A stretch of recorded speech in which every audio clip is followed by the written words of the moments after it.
Well, let's get underway. Welcome to the Farmers for Climate Action webinar for the release of the report, How Can Australia's Agriculture Sector Capitalise on Opportunities in a Low Emissions Future, which has been compiled by Ernst Young. My name is Ed Gannon and I'll be the facilitator for the event today. Before we get underway, Farmers for Climate Action acknowledges the traditional owners of the land on which we work and the traditional owners of the land on which our guests and speakers are joining us from. So we pay our respects to elders past and present. First, to some housekeeping. We're using webinar mode today, so we can't see or hear you, but we aim to have some questions a bit later on. So if you want to ask a question, just put it into the chat function and I'll read them out on your behalf. Now, I'd like to welcome our guest speakers today. Elizabeth Rose, who's a partner with Ernst Young's Climate Change and Sustainability Services team. Fiona Simson, who's the National Farmers Federation President and a farmer from Liverpool Plains in New South Wales. Peter Walsh, who's the leader of Victorian Nationals, and also to a former Agriculture and Water Minister in the Victorian Parliament, a former Victorian Farmers Federation President, and a former horticulture producer as well. And also to Charlie Prell, who is a sheep farmer from Crookwell in southern New South Wales, who's also to the chair of Farmers for Climate Action. And it's in that role that, Charlie, I'd ask you to say a few words now. Thank you. Thank you very much, Ed, and welcome to everybody to the launch of this report. It's generated intense interest. It's a seminal time in Australian agriculture. Today is a real inflection point. It's a sliding doors moment for Australian agriculture. Potentially, this is the first time that farmers can be rewarded for being better environmental and land stewardship management, to be better environmental managers of the land that they hold on behalf of the country. I should say I'm speaking to you from Gundungurra land, about an hour north of Canberra at Crookwell. Farming families can diversify their incomes through this report. They can increase productivity. This is not about locking up farmland. It's about increasing productivity on individual farms and in regions. And farming families do not want to miss out on those opportunities. If agriculture is exempt from climate action, then in my opinion, it should be exempt from any benefits for taking action to address the climate challenge. I think it's really important that we remember that farmers are responsible for managing approximately half of the land mass, the landscape in Australia. And this report is mostly about landscape management. But it's also very, very important to point out right now that unless we take immediate action, drastic action, this decade, so between now and 2030, to decarbonise particularly the electricity system, but the energy system, then it won't matter how good our land management is, or our biodiversity is, or our stewardship is, because the climate will be out of control and we will be facing a loss of productivity on farmland. This report is the first time that we've had an opportunity to actually quantify the benefits of climate action and to allow the political language it's all about the cost of climate action to be challenged. So thank you very much for the opportunity, Ed. I really welcome everybody that's in the forum today, and I'll hand back to you.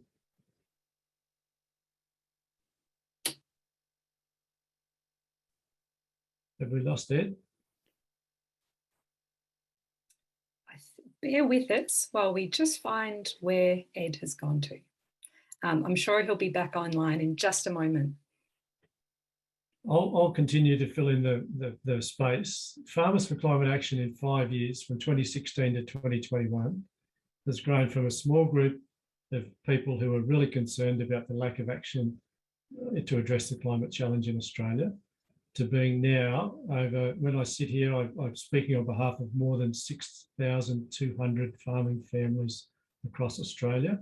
And that makes us, Farmers for Climate Action, one of the substantive agricultural representative bodies. Our name says it all. We're farmers and we're passionate about achieving ambitious action to address the climate challenge, because farmers in Australia generally, but farmers are at the front line of the impacts of climate change, which are not happening in 2030 or 2040 or 2050. They're starting to happen right now. Inflows into the Murray-Darling Basin have reduced by 40% since 2000, and they will continue to reduce. Farm incomes have been cut. That's from CSIRO, that data. ABARES has predicted that farming incomes have been cut, has quantified that farming income has been cut by $30,000 per year already due to climate change. We have to do something to address the climate challenge, and this report is seminal because it actually identifies that there are opportunities for farmers and regional Australians to be taking action to address the climate challenge. So we sort of can be in the space of double beneficiaries. So I hope I'm back on deck now. I'm not sure what happens then, but thanks, Charlie. So yeah, we're here to launch the report. How can Australia's agriculture sector capitalise on opportunities in a low emissions future? And so it's time to find out what that report says. So I'll hand it over to Elizabeth Rose. Fabulous. Thank you very much, Ed and Charlie, for the kind introductions. Now I'm just going to share my screen, so bear with me for a second. Share screen too.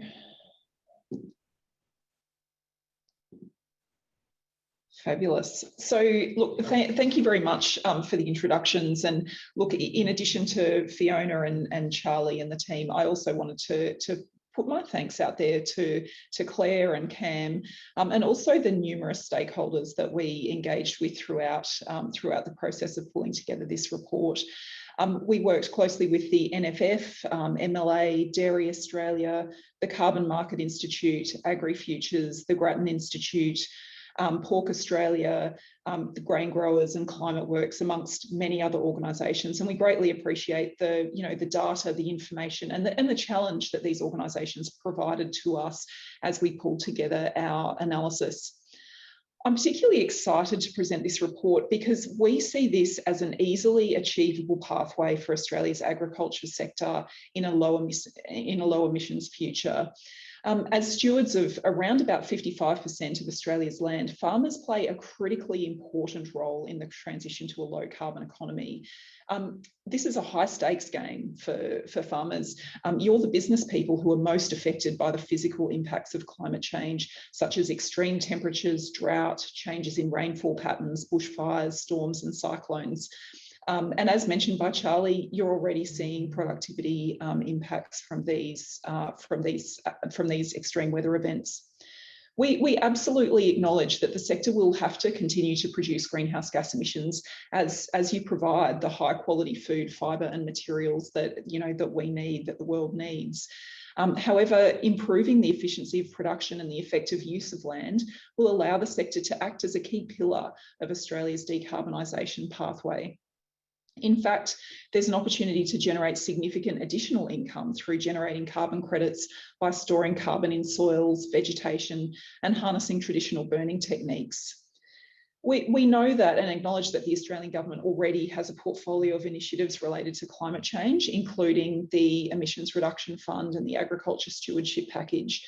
But what we see is that with further enhancement, the sector could be really well positioned to assist, the government could be very well positioned to assist the sector to decouple economic growth from greenhouse gas emissions and to take action that really builds on its inherent strengths as stewards of our land. Importantly, this report notes that most of the tools that are required to achieve a net zero position already exist. And what we really need to see from government is support to really scale this opportunity for us. So this morning, I'm basically going to run you through the key findings from our report. Firstly, I'll show you our pathway, which talks about the relative contribution of various emission sources and sinks to decarbonise. Elizabeth, can I just Yes. jump in? I'm not sure if you're meant to share your screen, but it's not up at the moment. Not sharing. Yeah. It shows me that it's sharing. There we go. Apologies. Let me screen two. We're having a great day with the technology today. So it's telling me that you can see my screen. There There we go. I can see that now. You can see that now. Oh, thank you. So I will talk through the decarbonisation pathway, which talks to the contribution of various emission sources and sinks. And then I'll talk through each of the 4 broad categories of initiatives that are currently available for decarbonisation. Finally, I'll talk on the opportunities for the sector and the role for government that I touched on in terms of facilitating that transition as well. So this report outlines a number of technologies, practices and actions that can easily reduce greenhouse gas emissions. Taken together, they suggest that the Australian ag sector could play a really significant role in delivering climate change solutions and take advantage of future opportunities to diversify on-farm revenue streams. Specifically, we've modelled a pathway to mitigate these on-farm emissions from agricultural activities through a range of actions, including reducing methane produced from livestock, decarbonising the energy used on farm for transport and electricity, undertaking land use change projects through reforesting marginal land and developing integrated shelter belts, and improving on-farm land management through actions such as managing pastures, restoring degraded farmland, and carbon sequestration in cropland. The pathway has been developed to offer an informed, impartial and pragmatic reduction that incorporates different views and appetites across the sector's stakeholders, and that's where the stakeholder engagement process we went through was so important. It is not the only pathway to decarbonise the agricultural sector. This is quite a conservative approach. It's based on assumptions around adoption rates, the cost of abatement, and the availability of technology, without making any assumptions around reducing herd size. In fact, our model continues to see increases in production over a period of time in line with Australian government data and industry predictions of growth. Absolutely, more ambitious pathways are possible with increased support and potentially increased benefit for the sector as well. Also, we acknowledge that the list of initiatives that we're running through today is not exhaustive either. We have specifically excluded emerging solutions which might be effective with greater support. Our model is built from the ground up, based on government data, best available literature, and our modelling experience, together with that consultation process that we went through with farmers, peak bodies, and academics as well. So compared to a business as usual scenario, which you can see as the dotted line along the top of the screen there, the model estimates that the agriculture sector through this adoption process could achieve net zero emissions by 2040. So net zero emissions is a balance between the emissions and then the carbon sinks, producing a net zero emissions for that particular period of time. So what we're looking at here is a 40% emissions reduction by 2030 and 60% by 2035. So this particular pie chart summarises and shows the relative contributions of each of the 4 different initiatives that we're looking at here. I think it's important to see that the most material emissions potential comes from improved land management and land use change, with slightly lower contributions from methane reduction and transport and electricity. And I'll dive into each of those initiatives now. So enteric methane production in livestock is the highest source of on-farm emissions, comprising about 71% of red meat emissions in the 2017 year. Technologies and solutions to reduce methane production are effective strategies to reduce emissions and increase animal productivity. We've looked specifically at the following actions that you can see outlined on the slide there, including feed supplements and forages, selective breeding for methane reduction, anti-methane vaccines for dairy, beef cattle and sheep, biogas capture from dairy cattle, feedlots and piggeries, and an increased proportion of beef cattle in feedlots and reduced time to market, so that beef cattle herd management. So together, these activities could deliver 15% of cumulative abatement over the period to 2040, which corresponds to an annual abatement potential of around about 12.9 million tonnes of carbon dioxide equivalent in that period. Importantly, the weighted average cost per tonne of carbon dioxide abated is around about that $45, $46 mark, according to our analysis. The next initiative is transitioning to renewable on-farm electricity consumption and electric vehicles. The really interesting thing here that came out of our analysis is that the contribution of these initiatives is relatively small. And this is because of a couple of different factors. One thing is on-farm vehicles use a relatively low quantity of diesel fuel. And the other one is that under a business as usual scenario, our electricity system is decarbonising anyway. So the incremental increase in abatement that we can get through the use of on-farm renewable energy is a little bit lower there. So in combination, we're seeing that these initiatives, so transitioning to EVs for tractors, heavy vehicles and light vehicles on farm, and adoption of renewable energy on farms, could deliver around about 2% of cumulative abatement in the period to 2040 and have an annual abatement potential of 4.6 million tonnes of carbon dioxide equivalent per annum, with a weighted average cost per tonne abated of around about that $50 mark. Our third initiative is land use change. There's an opportunity to magnify the carbon capture, utilisation and value of ag land by deliberately changing the flora that it hosts. Doing so leverages the land's powerful capacity to act as a carbon sink. So we've looked at two key actions as part of this. The first is the introduction of biodiverse forestry on low productivity marginal farmlands. And the second involves strategic and recognised integration or stacking of appropriate reforestation on productive land. Both methods can create positive outcomes for farmers. Recognising associated co-benefits can incentivise the uptake of the abatement options through improved financial outcomes and delivering resilience for agricultural communities as well. There are also potentially physical on-farm benefits around livestock health and productivity improvements, and also more climate resilient and biodiverse landscapes as well. There's significant opportunities for these measures under the Emissions Reduction Fund. So we're seeing land use change as potentially delivering around 40% of cumulative abatement in the period to 2040, with an annual abatement in 2040 of around 51.2 million tonnes of carbon per year. And you can see here the cost is a little bit lower than it has been, with a weighted average cost per tonne abated of around about $26 per tonne. Our fourth and final initiative is around improved land management. We see that the ag sector has a tremendous opportunity to sequester carbon through the rich land that it manages. And I'm sure for our farmers here, this will not be new information for many of you. Opportunities around rotational grazing, cover crops, the introduction of perennial grasses are actions that many people are taking up already. But what we're doing here is actually looking at the accelerated uptake of these kind of land management practices.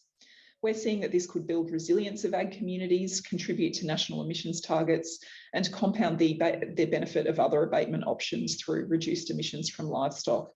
So we see that improved land management has an opportunity of around 43% of cumulative abatement to 2040, with 33.5 million tonnes per annum abatement in 2040. And again, a lower cost of implementation of around $26.50 per tonne abated in 2040.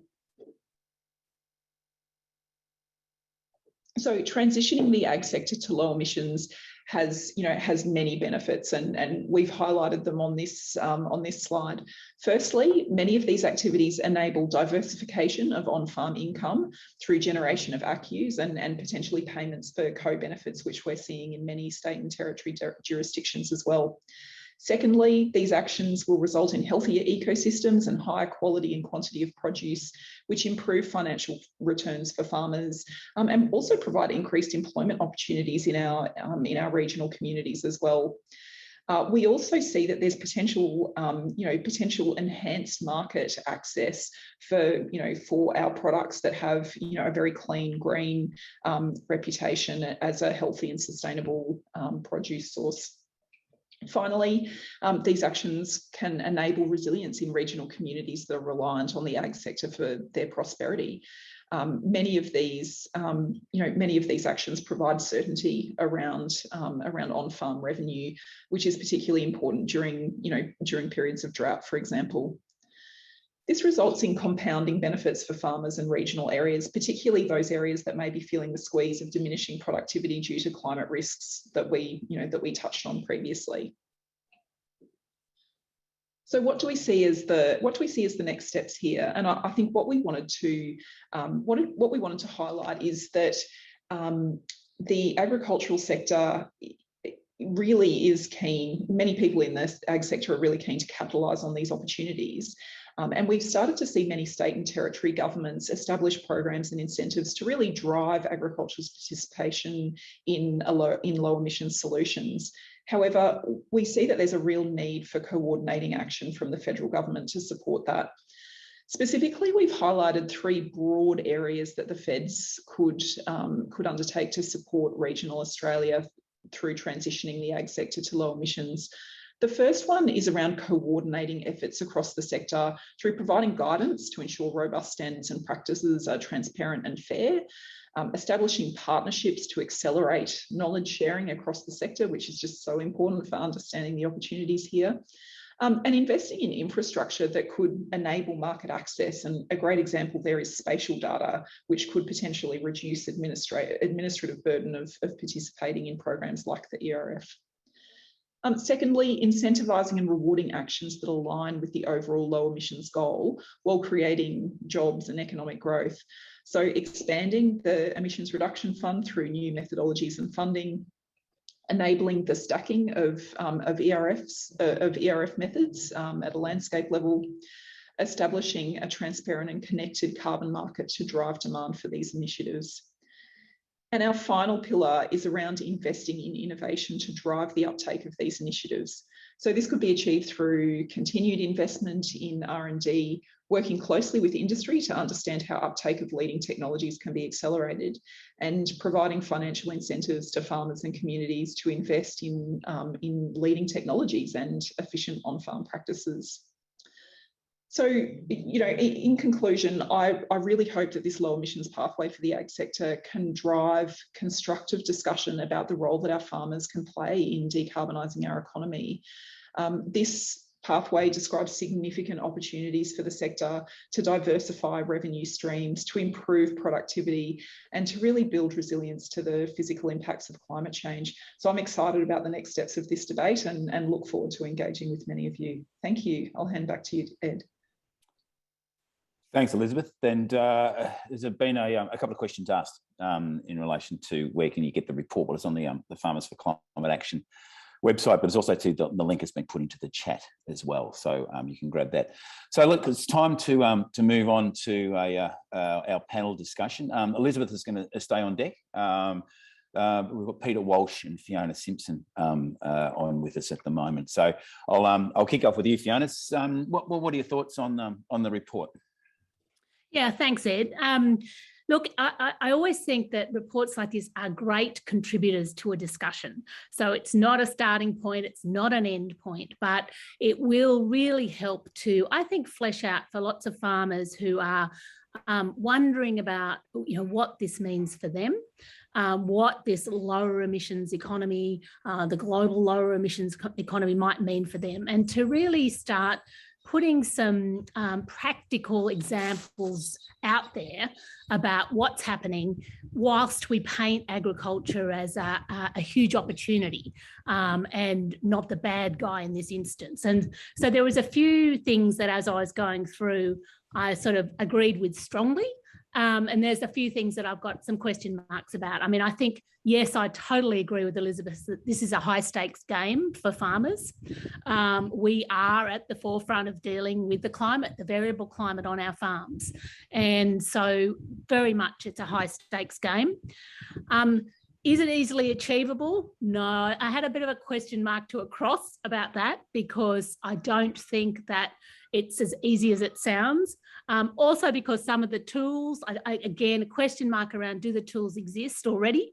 Not so sure about that either. So a couple of question marks, but some big ticks around the fact that farmers are in this, farmers are engaged, farmers see this as an opportunity, farmers want to know more, and these sorts of papers really will really flesh out some of those conversations that we're already having in industry. Just on that issue, one of the things that raises its head is the land use issue, and also about marginal land and the reforestation. What's your thoughts on that component? Yeah, I always hate the discussion around land use change, because it implies that farmers are doing something bad by managing the landscape, and overwhelmingly farmers don't. Farmers are actually trying to be as sustainable as they possibly can. And I think the question mark we have about reforesting marginal land is what does that look like? We're not going to grow Tasmanian old growth forests on marginal agricultural land. So there's a whole discussion around, you know, what does that look like for people? Can we still manage? Because I've seen enormously sustainable grazing environments, for example, on so-called marginal land. And what is marginal land, and what's it going to look like in the future? I mean, one of Australia's biggest organic beef businesses is on what we would call marginal land, where, you know, they're very much sustainable. They're very much working with the environment. And so I'd prefer to have a sort of a different discussion around that. But I don't think this report is talking about locking up land. And we'd certainly hope that it wasn't, because that's not our view at all. Elizabeth, that's that comes to you, is that issue about the definition of marginal land, and also to the concept of not locking up land. So what do you say? What is the definition of marginal land? So we've looked specifically at land that is less productive, so not commercially productive in its current form. And our assumptions here are actually quite, you know, we would see them as being relatively conservative in terms of what the opportunity is here. Our numbers are forecasting around about 0.9%. Of total agricultural land, focusing very much on those less productive areas, on the areas that are not commercially productive as an agricultural proposition, which is around about 3.9 million hectares in the period to 2040, over and above what has already been reforested. Sorry. I was just going to say, because the other interesting question about all this too is what's happening on very productive land, and what's happening in terms of farmers' shelter belts, what's happening in terms of the riparian zone plantings, what's happening to all the things that we often don't count in agriculture. We very much focus on, you know, clearing, for example. Some of the governments very much focus on clearing, but they're not focusing on the positives. So if we start to count some of those things, and I wondered whether that was included in the report, because I think if we start to include those sorts of things as well, then it can change the sum altogether and be a much more positive outcome. You got a response to that, Elizabeth? Yeah, absolutely. So we have taken into account, we've leveraged a lot of information about ERF methods. So specifically, we've looked at not just those related that we talked to around reforestation today, but also around those around human-induced regeneration and so forth on a range of different land. And we have absolutely taken into account the work that has been done so far. But what we're modelling is actually what we think could be additional to what we're seeing as very much business as usual under the Emissions Reduction Fund. I'd like to bring Peter Walsh into this now. Peter, it's really good that you've joined today. It's fair to say that the words nationals and zero emissions have probably not been happy bedfellows in the last few months. I'm just interested in your view of the report, what it's saying, and where do you think that this journey's going? Well, I suppose to start with, thank you for the opportunity to be part of this. And when you talk about the nationals and climate change, the Victorian nationals are very separate from our federal colleagues, particularly on this issue, that we've been in this market, for want of a better term, talking about this for quite a while. state conferences have had motions supporting more action on climate. So don't brand us with our federal colleagues on this particular issue, please. As far as the report goes, I see it as a step, an important step in this whole journey.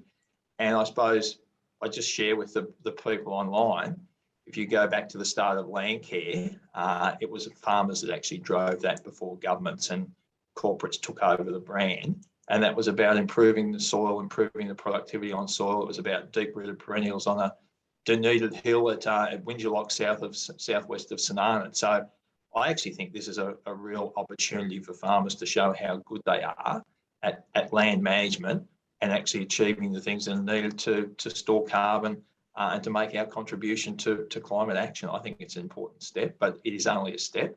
And I think we get too often on these things, people get down arguing about the weeds rather than looking at the bigger picture about what can really be achieved. And in my time, which is obviously a few years now, I'm really proud of what agriculture has done over the journey of how they've improved land management, how when they're given the right framework to work in, they can really achieve good things. And that's my argument with my federal colleagues. I think as politicians, we get elected to represent our communities, to help assist them with change.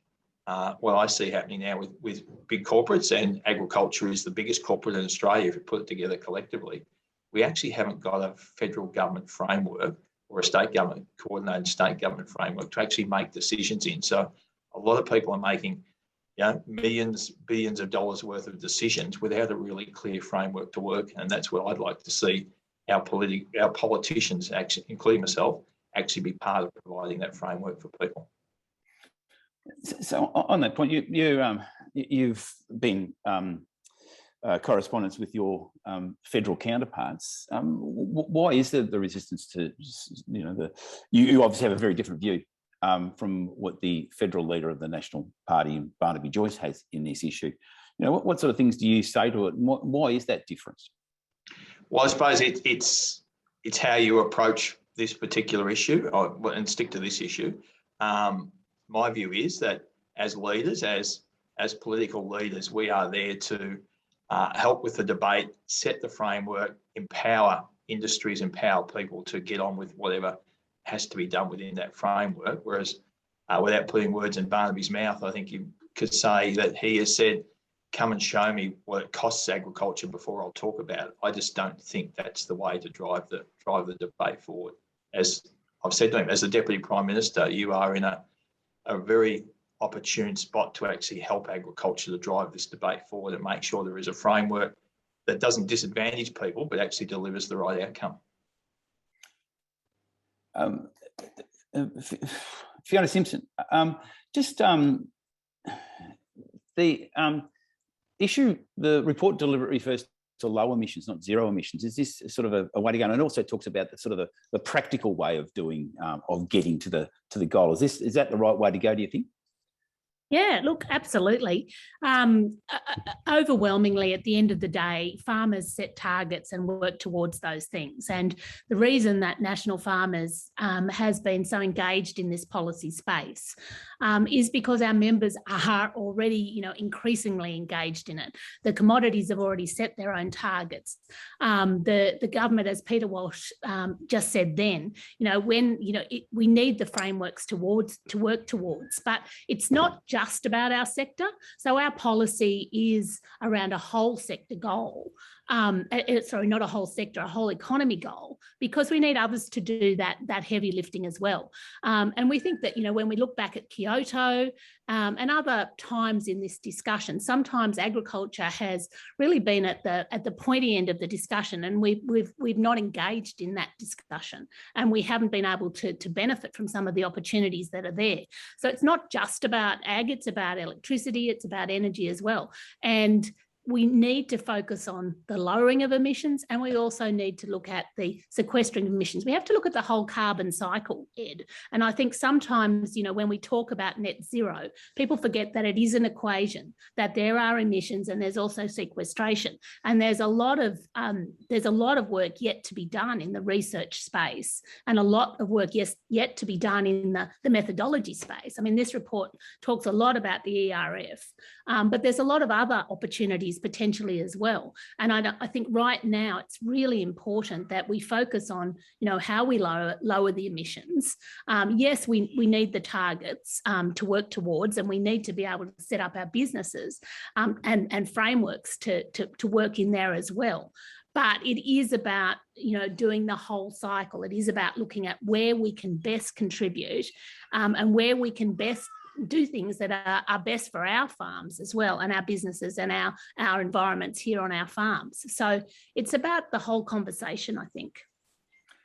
Peter Walsh, that issue of aiming for a practical low emissions rather than zero, getting away from that zero emissions conversation, is that something that you'd think that would be more palatable to the federal government?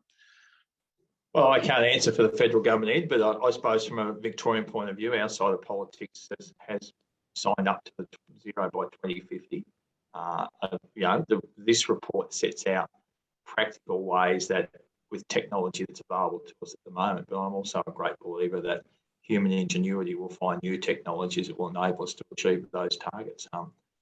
Too often now people are looking at a target in the future with today's technology. I think there's some really good opportunities that will come through with new technology. Human ingenuity is a great tool. We are not going to be the first generation in literally thousands of years that has a reduction in our lifestyle because of this. We will find a way through it. I think this report points out what can be achieved with what we know now, let alone what can be achieved with what will be developed with research into the future. So I don't think we should be frightened of it. I think it's actually an opportunity, which is what I read from the farmers that have set this group up. They want to see it as an opportunity rather than a burden to bear. Yeah. Well, one of the questions that's come through from the audience is, should we have a national cabinet that looks at climate that the states can get involved in? The old COAG, those sorts of systems seem to be quite bogged down. It seems like quite antiquated now after the whole COVID issue. Do you think that would be a way that you would work? I don't want to get into the COVID debate on this important issue, but I don't think the national cabinet's necessarily served us well with COVID. When you look at the restrictions between states and everything, it hasn't been very national at all, Ed. But in reality, I think with this particular issue, it is industry, and I include agriculture as a sector in those industries that's actually driving this debate, and governments are playing catch up. And the sooner they get their heads together and actually start building that framework, as I've talked about, that's the role of government. The role of government is not to tell people what to do. The role of government is not to pay people to do things. The role of government is to set the framework so farmers, industry, miners, whatever, can actually get on with what they do best, and that's generate jobs and wealth for this nation. Yeah. Fiona Simson, that the role of government, I mean, the National Farmers Federation is a lobbying group and talks to all sorts of government. How do you think the federal government is performing on this issue at the moment? Yeah, look, I think we're just one of a number of business groups and advocacy groups and industry groups that think it would be, that say that the federal government does need to set a target. It's a target that then everyone can work towards, and our target is net zero by 2050 economy wide. So that seems to be, that's, whilst there are more ambitious targets out there, certainly the federal government's role, I agree with Peter, is to set a framework.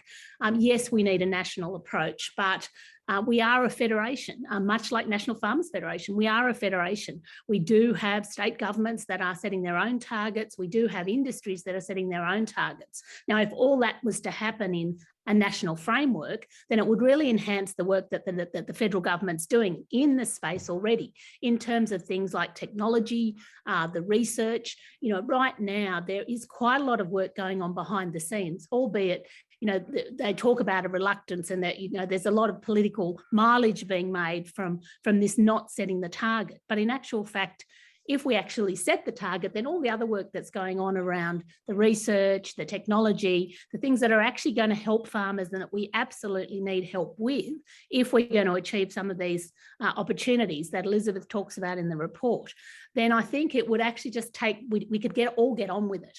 On National Cabinet, I agree with Peter. I'm not sure that it's been an exemplar in terms of how we've been able to deal with borders. Right now, we're in this huge issue with approaching harvest where we can't get people across the borders, so not going to go down that road now. But we can talk all day, but at the end of the day, people are already doing things. Industries are acting, advocacy groups are acting, business is acting, everybody is preparing, everybody is in this discussion. So once we get the federal framework, we'll be right.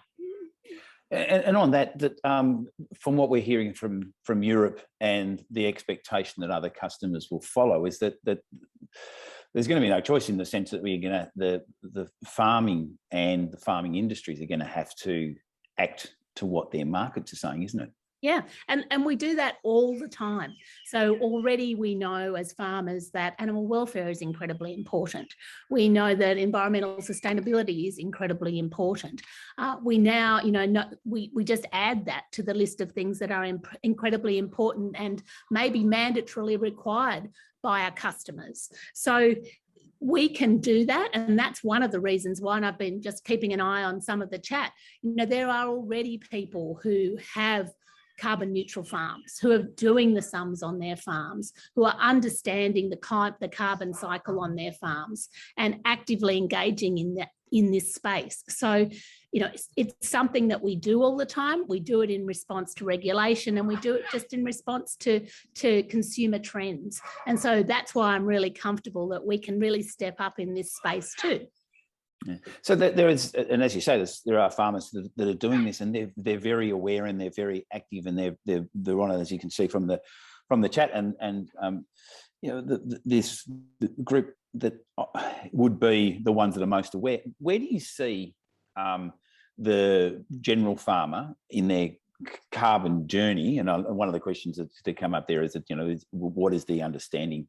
Do farmers really understand the carbon opportunities that are out there? Where do you see the general farmer in their carbon journey at the moment? Is that awareness out there in the wider farming community?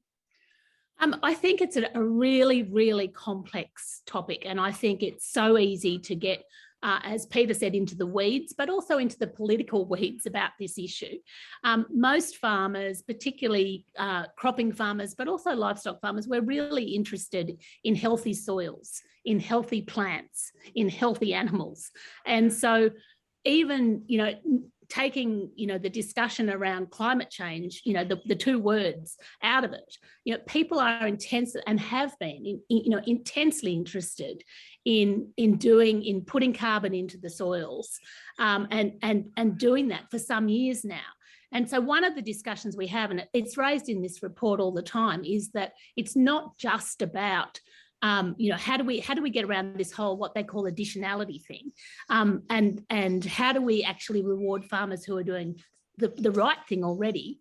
And I think that's where farmers sometimes get confused. They think that it's about doing something different. They think that it's about that they can't keep doing what they love, which is producing food and fibre, that they can't manage their landscapes. And in actual fact, the discussion is and should be around, how can we actually turn the light on this in the climate change context? How is there a possibility of being able to benefit from this?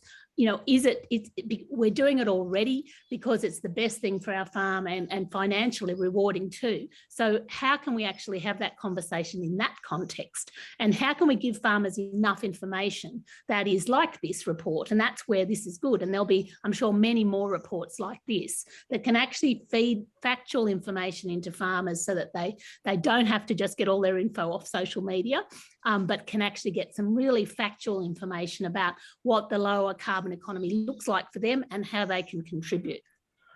And what about the wider community, the view of farmers from the consumers, and the general public in this whole issue? Do you think that farmers are seen as, I think probably once it's seen as the bad guys in relation to this. Is that still the case, or where do you see that at the moment? Well, our research says that it's in actual fact the 80% of the conscious consumers that are out there, they're actually much more supportive of farmers than you might think from listening to the fringes. So we must always listen to consumers. We always, we want to be aware of how we talk to the consumers about what we do.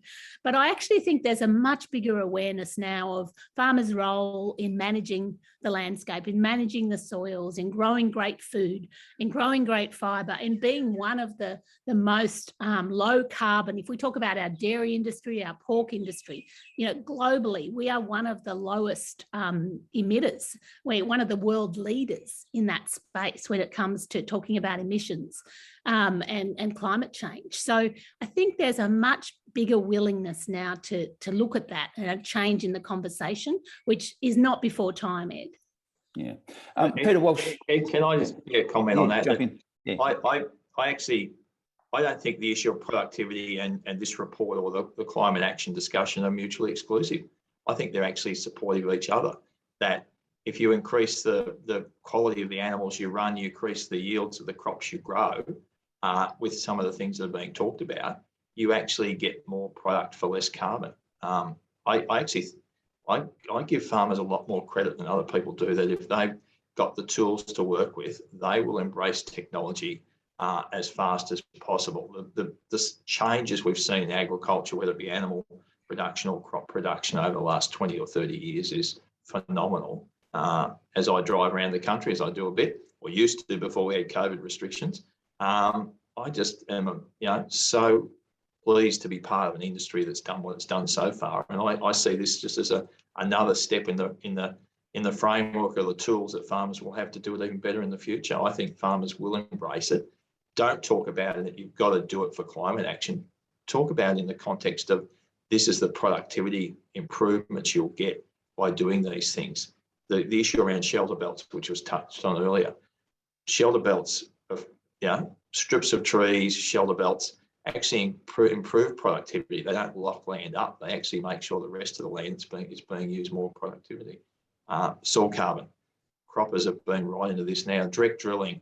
The story I've used a lot, you go back to the 1982 dust storm that hit Melbourne from the drought then. We went through a lot worse drought in the 2000s and we didn't have a dust storm because farmers are just farming the land so much better. So farmers will embrace this, give them the tools, give them the framework, and let them get on with what they do best. Yeah. There's a few comments that are coming in from the audience at the moment.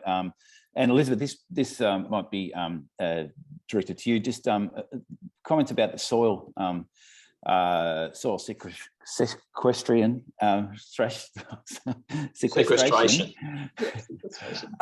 How does there's a view that sort of hasn't been addressed much in the report? What's your view on that? So we have considered basically the full range of ERF methods that are related to the land sector. So vegetation methods, soil methods, and so forth. The soil methods are particularly embedded into the land use change or the land management kind of actions that we have in there. So we've definitely taken those into account, and that's embedded into those initiatives that we have considered. So we definitely see soil carbon as being very significant, but as part of a range of different activities that our farmers can undertake to improve that, that productivity around pasture management and so forth. This is both to you and to Fiona and to Peter, I suppose. This someone asked that need a framework has been said by every speaker. Shouldn't a framework include a price on carbon? Then we can better reward farmers for carbon drawdown. I'll start with you, Fiona Simson. Do you think that is we need a price on carbon? I think we're talking about a framework here rather than a price. I mean, let's try and make. I think that the first thing for me is let's try and get some of the things that this report talks about. Let's try and get them happening first. We certainly don't want any more taxes at the moment. I think that's taking the discussion a different way for us. And certainly at the moment, I think this report and what we talk about is what are the opportunities, what are the challenges, what do we need to work on? Can we actually get there on farms anyway? And what's the rest of the economy doing? So I reckon that's going to be a discussion, but it's certainly not at the moment. And I think it's taking the discussion another whole step further away from where we need to be at the moment. Yeah. Peter Walsh, a price on carbon, what's your view on that? So I suppose, Ed, I think it's 3, if not 4 prime ministers have lost their jobs over this particular issue. So it is a tough call, but eventually, as part of that framework, you've got to have some market mechanisms that actually reward people that change. So am I going to say we should have a price on carbon on this hookup? No, I'm not that brave. I don't want to lose my job right at the moment, but I think we will get there because if you think about what drives change, it is the market mechanisms that are available. And as I said before, the big mining companies, big business is making decisions now on what they think will happen. We're talking about from an collective agricultural point of view, which, as I said, is one of the biggest businesses in Australia. They need that guidance and framework from the government. And if a price is part of that, as Fiona said, let's have that discussion and work out how and what that might be. But again, it shouldn't be one sector paying the cost for those that have got no skin in the game to achieve a target. It needs to be make sure it's actually fair across all of society and all of industry. Fiona, Simson, we just had this week the forecast is for agricultural production to be $73 billion, and you've set a goal for $100 billion by 2030. What do you see needs to be done to get there in relation to investment from or help from federal government, and particularly in the context of what we're talking today in relation to emissions? Yeah, and I think the important thing around that roadmap, and it is exciting to see the agriculture sector doing so well at the moment.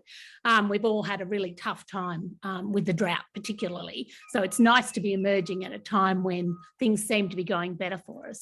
But it's not about just growing more of doing more of what we normally do. It's about how do we actually deliver value to farmers in a changing environment. And part of that is the discussion around sustainability and climate change.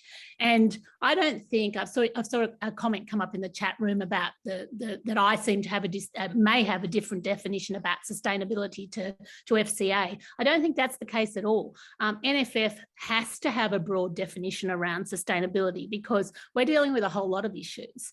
And for us right now, part of that roadmap and one of the measurements underneath it is returning 5% of farmers' income to them through ecosystem services.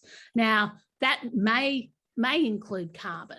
But it may also include, and we've seen in other parts around the world, we've seen, international markets that focus on some of those other, markers in terms of environmental sustainability.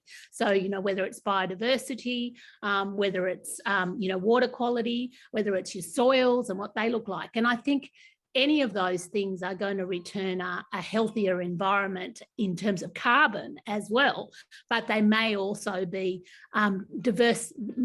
create more diverse income streams to farmers if we can actually tap into international markets around that. So right now, and we've just done a whole set of regional tours, which got a little bit interrupted by COVID. But people overwhelmingly were telling us that they really appreciated the roadmap because it's industry taking control of its future and bringing the federal government in, bringing the other state governments in, and everybody working towards the one goal. But it's not just, even though the 100 billion was a nice sort of round number to focus everybody to the task, and it's good to see us as creating more value, it's a lot about the markers underneath it as well. It is about people. It is about sustainability. It is about the energy that we use. It is about being competitive in the world. It's about freight, and our freight costs and things like that. And so this whole conversation about renewable energy, carbon capture, whatever it is, it all feeds into the same conversation at the end of the day, and that is towards making a more viable, sorry, you can see one of my machines in the background, a more viable sector.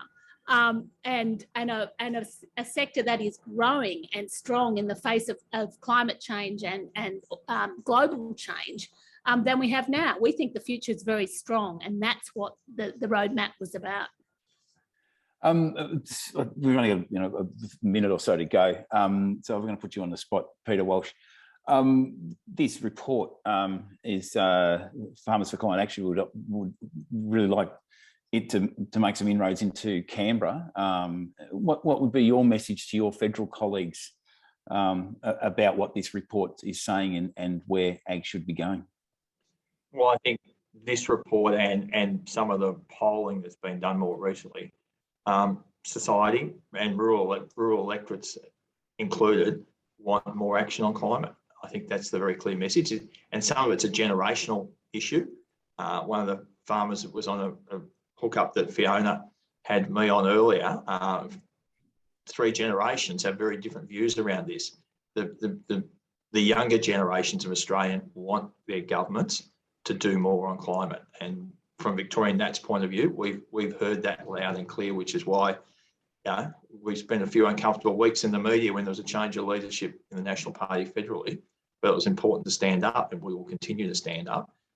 We have to get the message through to our Canberra as both sides of politics, but to get a real framework that survives changes of government. The best public policy is stuff that provides or survives a change of government and gives very clear indications to industry as to what they're going to do in the longer term, because these are long-term investments. They're not investments based on electoral cycles. So let's get a framework that's going to stick. Let's get some agreement in place so people can get on with their job. Good one. Good. Thanks, Peter. And thanks to all our speakers. Now that brings us to the end of the discussion. I just want to hand over to Fiona Davis, who's the Chief Executive of Farmers for Climate Action, who's got a few things to say. Are you there, Fiona? Thanks, Ed, and thanks so much to all of our speakers today and Ed for facilitating. I'm so excited about the report and the discussion that we've been having here. I just want to flag, I know that there's a lot of questions that we've not had time to get to today, and we're going to be looking at putting as many questions and answers up on the website to address those. We're also doing what we're calling a farmer deep dive webinar in a couple of weeks, so we'll be sending you that email, and that'll be a chance to get really into the weeds, as they say, with this report, and to find out, to get more down into that detail at that time. And also, if you're a farmer and you want to get in touch with your local MP about this report, please drop us a line and we can work with you to go about that. And I know a lot of people were looking for the report. It's up on our event page on our website, and we'll send you a link afterwards. So thank you so much for coming to the launch today. I really appreciate all of this interest in this important issue and this important report. And I look forward to, over the next few weeks and months, working towards seeing the initiatives that are showcased here get the support that they deserve. So thanks. And I'll throw back to you, Ed. Good one. Thanks, Fiona. Well, that brings us to an end. As Fiona said, we urge you to read the report. It's fantastic. And this will be a really important document in AG's journey over the next couple of decades. Thanks to Farmers for Climate Action and Ernst Young for doing the report, and also to putting on the webinar today. I'd like to thank our speakers, Charlie Prell, Elizabeth Rose, Fiona Simson and Peter Walsh for taking time to having a discussion, which hopefully will prompt even more discussion as we go along. So finally, thanks everyone for joining us today. I think this was the largest registration Farmers for Climate Action has had for any of their webinars. So it's been a really good sign and shows the interest in it. So I hope you have a good day, and thanks for joining us. Thanks, Ed, from Charlie Prell, Chair of Farmers for Climate Action. I appreciate your input, and thanks, Fiona, and thanks to Peter for your panel discussion. It was very, very interesting, and there's lots of questions to be answered yet, but at least we're opening the door and looking at the questions instead of ignoring them. So thank you, everybody. Thank you. Thank you. Thanks, everyone. And Elizabeth, I forgot to thank you. Elizabeth, you're still there? I forgot to thank you. I'm so sorry. Thank you. This report is groundbreaking. Thanks, Charlie.